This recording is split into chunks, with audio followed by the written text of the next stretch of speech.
Today's episode explores how AI is opening opportunities to build software for niche industries. I'm joined by Cole Weiler, CEO and founder of BoltWise, a company automating quoting in the procurement process. We'll explore how AI makes it possible to build software for niche industries where it just wasn't economic before, how their technology is transforming procurement, and what it means to build and scale in Colorado and beyond. Let's dive in. Cole, delighted to have you here today. Thank you so much for joining us. Thanks, Manisha. Really looking forward to the conversation. Yeah, me too. What was the inspiration behind building BoltWise?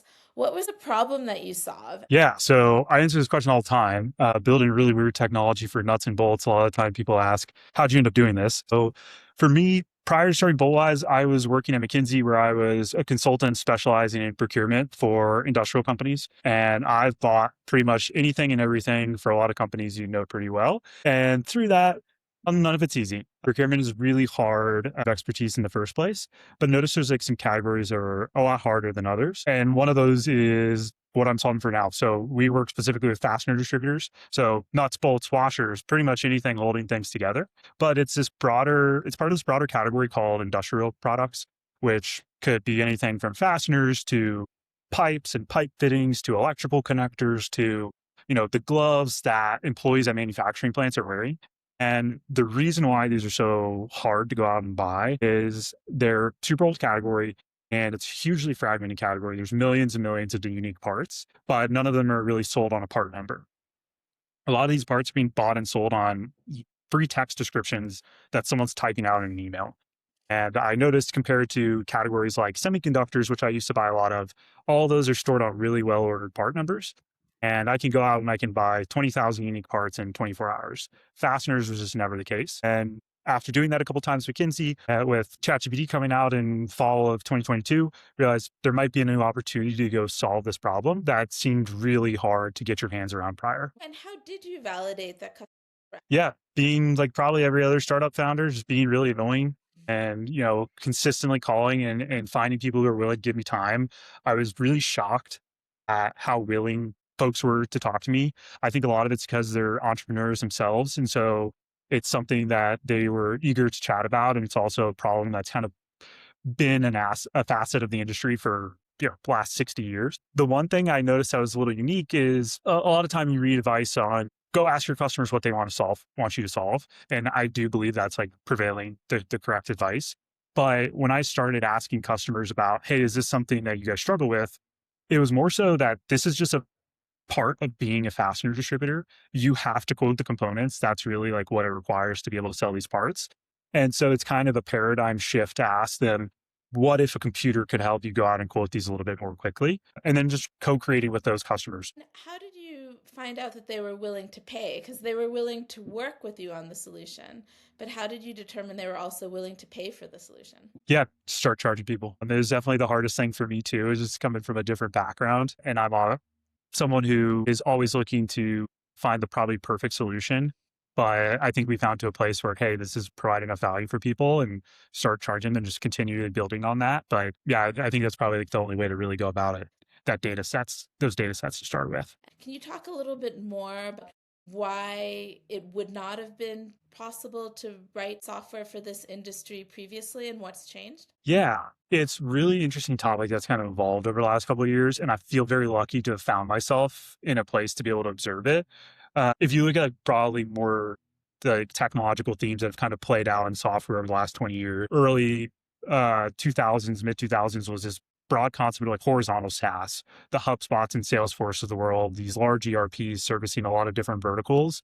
And then obviously moved into mobile and then cloud. And then it became more popular to build this vertical AI, finding these underserved industries where these horizontal products really just don't work very well and being able to say, okay, it requires a lot of domain expertise to understand what these business owners need. I think that has been dramatically accelerated by AI. And if I look at like what we're building specifically, it was an insurmountable problem just a couple of years ago. The way you would have solved this before AI, you could have used something like a machine learning model to be able to solve it. But if you look at how you would solve it simplistically, you would use something like a rules engine. So effectively a bunch of if statements saying, if I see this letter combination in the sentence, this is what that means, and creating this synonym library. The problem is this world is so immense. The amount of nodes you have just continue to grow, and the amount of surface area for a rules engine is really massive. And at some points, it begins to conflict too. So if you told me, hey, you have 1,000 engineers who can go out and write rules engine synonyms until the end of time, like theoretically, you could go out and solve this traditionally. But fastener industry, it's about a $30 billion industry in the US. Industrial distribution is about $300 billion in total in the US. And so it's a sizable industry, but there's healthcare and education and all these like really massive industries out there. But what large language models allow for is really quick pattern recognition. So I don't have to go out and hire, 100 engineers to go out and build this really complex rules engine. I'm able to do it really quickly, and I'm able to service this problem that if you had tried to attack previously, you would have just fallen on your face really quickly with. And are there other niche industries where you've seen software like yours come up? All over the place. So, I mean, I definitely live in the bubble of vertical AI. And so I see a lot of it of, folks I know in my network who are working on similar projects, and our first investor specializes in vertical AI and vertical SaaS. And so there's folks working on stuff for car washes and veterinarians and concrete mixing companies and super niche medical tech opportunities. And it really has just opened a door for all these companies who got this kind of like broad-based solution to get something that's custom built for them.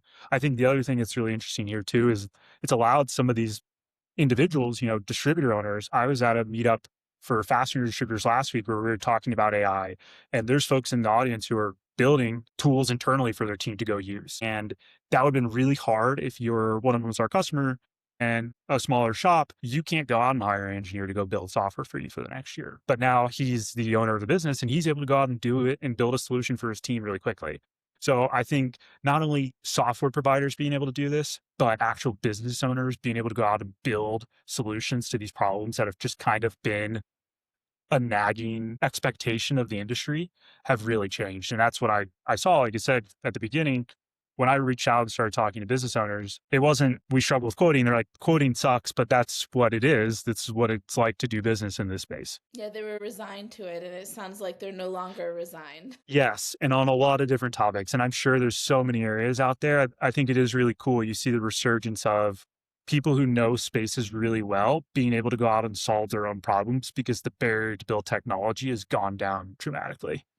And is that a threat to what you're building here? Yeah, it's a question I think about all the time, and I'd be concerned if I wasn't. But I believe there's a lot of opportunities to go out and build software that solves problems for your company. But at the end of the day, too, there's still a lot of really hard problems out there. This specifically is an incredibly nuanced and difficult problem. Like I said, for better or for worse, I wish you could just take an LLM and ship it out there and have it produce great results. But we just have found that it isn't the case. And really, the symptom that I've seen is the edge cases. So to go out and build a solution that works 50% of the time is, I do think, doable for a lot of people. But to go build something that's production grade, and when you think about B2B applications specifically, the margin of error is incredibly low. Because in my space, if I ship a pallet of bolts, which is effectively just a block of steel, to the wrong part of the country, it's a really bad mistake and it's an expensive return to take back. So not even thinking about the customer consequence of they have a production line that now is down because they don't have the right part because it's a quarter of an inch too wide. So the expectation of accuracy, I think specifically in B2B space, is really, really high. And to be able to get that out of AI and to get that out of software in general still requires people to spend an immense amount of time dedicating to building specifically for that. And the other thing I think about too is at the end of the day, their core competency is being a really good industrial distributor. They shouldn't be thinking about how they maintain production grade software. Focus on what you're good at. Obviously, fix gaps where you can, but it's not something we're worried about in the near to long. Did you ever face pressure to go broader instead of staying focused on a specific vertical? Yeah, for sure. There, especially when you look at VC-backed companies, we work with some really great investors. And so they've always been bought into kind of the vision I've had for this business. And they've been willing to support me through that. But I think when you look broader at investors, they're looking for the, grand slam. And that's really obvious to do in these really large spaces. So when you go into the vertical AI space, I think that becomes a little bit more opaque. And you have to have a really clear vision for why you can go build a lasting company there. My belief is that you have to understand the domain incredibly well. And if you fragment your focus across a bunch of different verticals, you end up building a relatively similar product to these horizontal SaaS products that have kind of failed customers in the past. And so that has always been our objective, is focus on the customers that we serve and do a really good job for them. And then when the time is right, figure out how we can expand and bring the software to more customers. So, did you face pressure not from the people that are invested in you now, but other potential investors, or what? Who was the source of the pressure to go broader? Yeah, I'm sure there's plenty of investors who have passed on us because they're looking for someone who's going to be able to service quoting across every industry more broadly. But I think there's also a lot of investors who've become really interested in this vertical concept and being able to master it. I think the other thing that's important there is being able to know what the company is going to look like long term. And if you're not able to solve for that, it becomes um, really difficult to figure out, hey, are we going to be able to continue to serve our customers as best as possible going forward? And what's the decision that you made early on that felt risky at the time, but proved critical to making the business model work? Yeah, I think the riskiest thing was building a point solution. When we started this, that was like sacrosanct to say, I'm going to go build a point solution for a vertical that's as narrow as something like fasteners. And the reason being is like a lot of what vertical technology has been built, the previous 5 years was system of records. So building the system of record where all the data lives and is the central point. I was against that. The reason being is I believe it's really hard to do that. I think it's hard to replace a system of record. There's a lot of nuance that goes into building system of records for old industries, and it's hard to rip out. A lot of our customers, for our space, system records, an ERP, and their whole entire business operates out of this one piece of software. Asking someone to rip that out and replace it with something else is like really hard decision to make. And when I spoke to business owners, they're like, I'm still growing back hair from the last time I ripped out an ERP. There's no chance I'm going to go work with a startup doing that. And so we took a bet on, what if you built a point solution that integrates into an ERP, but focuses on functionality that an ERP would have a really hard time recreating. And the reason I believe it's hard time is because the problem is so nuanced and complex that you can't spend partial focus on it. And now I think that's actually a really popular model. The way I view it is actually that AI companies should provide the data inputs and outputs to a system of record. And that's what we pitch to our customers. We're not here to replace your ERP. We partner with ERPs, and they're actually really great business partners to us. But our goal is, how can we get data in and out of your ERP as quickly as possible and use this technology that's available so that you don't have to rip it out. I liken it to like if you're driving an old car and you want to get, a touch screen for your radio and you want to upgrade from a cassette player, but I tell you have to rip out your whole engine. It's like a really hard decision you have to make. But if I can tell you, hey, just plug this new touchscreen in and you're up and running in a day, it's like a much easier decision. And so we've actually found that to be really effective. And I think it's allowed us to go work with a larger swath of customers that might not have been willing to switch their system record previously. And how many different ERP solutions are you integrated into? Yeah, so currently we integrate with three. So there's three pretty big players, specifically in the fastener space and industrial space more broadly. And so that's where we focus. We focus on where our customers are. And as we grow and expand our business, we are looking at like, all right, what are the next large players that we can go integrate with? But that's really been our focus. And I think that's a huge topic that business owners of, not just distributors, but anyone who has a system of record currently should be looking at too, is, am I using a system that's able to integrate with some of these new solutions? Because if you're using an on-premise system and there's no API, there's very little I can do to be able to flow data in and out of your. Yeah. And do you have plans to expand to more ERPs, or are you happy with the three that you're integrated with at the moment? It's like you were sitting in our office this morning. We were talking about all. It's really challenging. We have a good team. My co-founder, his background was in building integrations for Uber, so into way old system records like at Starbucks and McDonald's and stuff that's, not even, the documentation's not there and it's really hard to come through. So he's very good at it, and we have a pretty talented team at building integrations, but always focusing on like, where are the customers, where are people pulling us, and supporting those ERPs, because it's a massive landscape. There's a lot of providers out. Yeah, really interesting to think about and challenging. And at a practical level, how has AI changed the cost structure of building software niche industries compared to even 5 years ago? Compared to even 6 months ago. Yeah, it has totally transformed it. And we're, as a team, constantly thinking about how can we be pushing ourselves. So both on the engineering side. That one's a really obvious, super well documented Cloud Code, agentic coding, giving you crazy amounts of leverage. That I think is obviously allowed you to release features much more quickly. There's unintended risks to that. Something that we're always constantly evaluating. How do we make sure we're still releasing high quality features to our customers, not just a lot of quick features? But I think that is something that's really powerful, being able to go out and build some of these niche requests that might have been insurmountable, leveraging the agents in LLMs themselves and being able to go out and provide workflow support. I think building agentic layers into B2B software is still really challenging. And we're like, it's a very nascent topic. And we're always looking at how we can provide more agentic workflows in our system. But that's obviously allowing you to go capture these really complex decision criteria that, going back to the rules of your approach, would have been really fragile and brittle if you tried to do it traditionally. And then the last piece is from a non-engineering side too. We see a huge amount of leverage. Our sales team is able to do a lot more sophisticated outreach than we would have been able to do before. I'm able to do a lot of stuff that I wouldn't have been able to do before, just because having to prioritize where I can spend my time. Now I can have an agent go run out and fill out a task that I might have, previously just said, okay, it's not worth it for me. Yeah. And you're using AI on both the delivery of your product, but also the production of your product. Yep. Yeah, we're big believers in both of them. So yeah, we run a lot of our products through providers, mainly OpenAI and Gemini are the two providers we use most in our production environment. And then our team uses a mix of all three major providers for day-to-day tasks, building out code, like you said, some of these non-engineering workflows.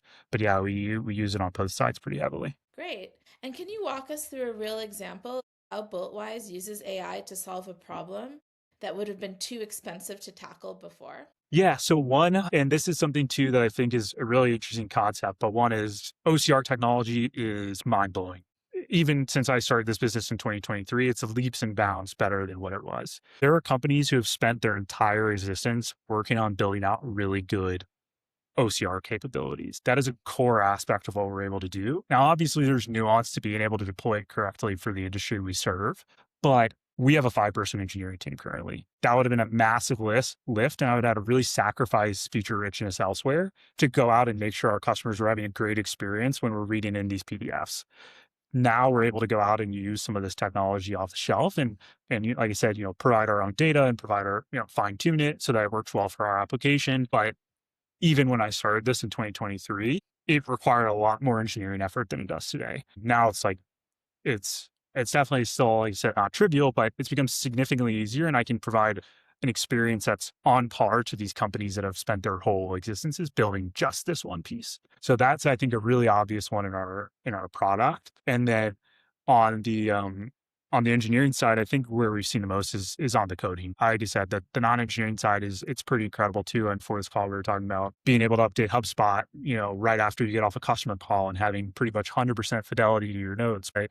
On the engineering side, to see how quickly we can release features now, that would have been uh, you know, weeks, if not months to work on, is absolutely a game changer. And our customers recognize it too of how are you guys coming out with features so quickly? And one, we have a really good team, but two, it's because these tools just allow you to move so quickly. Great. What advantages or constraints have you experienced building BoltWise in Colorado, especially as an AI first company? Yeah, it's a good question. I think I'll start with the advantages. One is I think we were able to build a vertical AI company because we had really great investors, and one of those was Range, who is a prominent seed stage investor in Denver area. What I think is a benefit is we're building for a very niche industry. I was able to get, to have conversations with Chris and Adam at Range and show them this is what I think the opportunity looks like. And this is why this is something I think could be a durable business.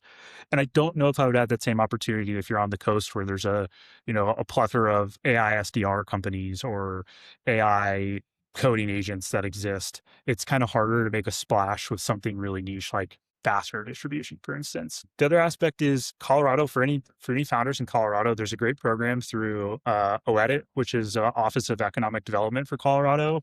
And so we awarded $200,000 through their grant process there, and that's focused on uh, businesses, not just technology businesses, but a lot of physical product businesses too, who are building new technology in Colorado. And so that's a great way to get non-dilutive capital and be able to grow jobs. I think we went from me being the sole employee in Colorado to now we have 8 employees in Colorado in just in a short amount of time. And a lot of that is just, I felt invested that I should be building this business here. And I love it. We love working in person and being able to collaborate here. From a disadvantage side, I think, it cuts both ways. At the same time, you're able to go out and work with really great investors in Colorado, not just range, but, we have a lot of investors that are located in the Rocky Mountain region. At the same time, there's some discrepancy with being in the coast, being that close in proximity to whether it's SF or New York, being that close in proximity to the capital. The hardest thing I think I realized though is the density of tech talent in Colorado is obviously pales in comparison to what you would see in New York or San Francisco. We do have really talented engineers here, but we spend a lot of time looking on how we grow our team. And most of our team actually isn't based in Colorado for the engineering side, which is something I wish we could change. And what advice would you give to founders in Colorado who want to build AI driven companies in less obvious or unsexy niche industries? The one thing would be definitely if you're building here, checking out Oedit is a great place to start. I mean, and just to give them a shout out, I think it's awesome that our government is supporting people building businesses in the state. They think it's a really great incentive, and I am really grateful for that. The one thing I would say too, though, is it is important to be close to your customers. So most of our customer base is in the Midwest, industrial manufacturing, super heavy, actually pretty slim in the Colorado area. If I was to go back in time, like that's really where I would have made a change is I love Chicago. I love Denver more. I think there's great talent, but like most of our customers in Chicago area. And so being able to be close to those customers and collaborate with them, because a lot of it's just really getting out information from their knowledge of this industry and being able to encode it into tech. But our first customer, my co-founder is in San Jose, and our first customer is in Sunnyvale, which is right down the street from San Jose. And so we spent a lot of time at that customer's office building with them and asking their team questions. And so obviously, proximity to your customer is going to be most important, I think, especially in the early days. What's an example of a customer or industry where BoltWise has made a tangible difference that wouldn't have been possible pre AI? Yeah. I mean, I think with most of our customers, we're allowing them to do things outside of just responding to quotes. And so the most common example is, with these ERPs, it's forced people to do a lot of data entry. So if you look back into like early 1990s, before any of these ERPs started popping out, people were writing quotes down on pieces of paper, and maybe they're faxing them, or maybe they're just storing them in a file cabinet or a card system. With ERPs, a lot of it's moved to typing in on a keyboard. And so there's a really special moment for me and my team. We went out and visited a customer, and we were sitting there with one of their sales managers, and he said to me, you don't realize how many people sit in the parking lot every morning ready and coming into work. And I really hadn't realized that. I thought like, okay, this is a great way for businesses to be able to, service more customers. That was all my focus was like, how can you respond to quotes more quickly and win more business? But for a lot of people, they got into sales because they like to interact with customers. And the job quickly evolved into spend as little time on the phone as possible and then spend the rest of the time typing in the order. And I think that's really where we've noticed is freeing up that time to go actually do the sales part of the job, getting away from being order entry specialists and more into actual sales reps. And a lot of times that's what people like to do. They like to solve problems for their customers. They like to interact with their customers. They like to be a resource that has expertise. And when you're typing in POs all day and you're typing in quotes all day, it gets away from that. And maybe I'm being like a little naive or optimistic on this, but I see that to be, and I think about it a lot of like, what is the impact that AI is going to play out on society? And I think there's obviously a lot of risks that come with that. But the one thing I've seen just from work we're doing is you give an opportunity for people to get out of the data entry mode and get back into the thing that like makes them uniquely human, which is usually some type of interpersonal, interaction and relationship. And so I do get a lot of hope that if you can free up people to go do those tasks, like a great example that we have a customer and his objective was, I just want my sales reps calling people. I just want them calling and asking customers what's going on, how their day is, what project they're working on, what their next 6 months looks like. Are they excited about any new projects coming up? And his team told him like, we just don't have time to do that today. And so like having been able to give them time back to do that, I think allows some of these smaller business specifically, most of our customers, SMBs, somewhere between 10 and $100 million revenue, they can now go to get to compete and free up their team's time to go do these things that they're like resource limited to do previously. Oh, that's so exciting. What's a mistake you made early in building BoltWise that taught you an important lesson? And how did it change the way you lead or make decisions today? How much time do we have? That's a hard question. I mean, I think anyone who starts a business will probably be, I'm sure you probably, as you with this, you've seen the mistakes are really easy to come by.